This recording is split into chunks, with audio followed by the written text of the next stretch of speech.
Postal workers, we're a proud bunch, and we want to do our job, and we want to do it well.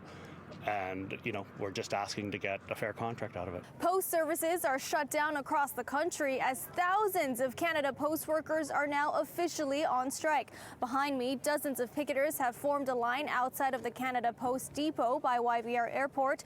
During this strike action, no mail or parcels will be processed or delivered. There is no delivery. We're not accepting new items. Our depots and our processing facilities are closed. Our post offices are closed. We haven't had any movement on the table in the past year, so we've gotten to a point where we had to walk out. This after a year-long negotiation between Canada Post and the union representing 55,000 postal workers came to a standstill. The union is asking for a fair living wage with safer working conditions and better pension, while the Crown Corporation says they've already put their best offer forward, an 11.5% wage increase over 4 years, which the union has turned down. We don't think it's keeping up with what the inflation's been like. Also, they don't bring up that we have a two-tier system that they're trying to put us in, and our members who haven't been here as long are making less than that. At the same time, we haven't gotten a significant raise, and I've been here 15 years, and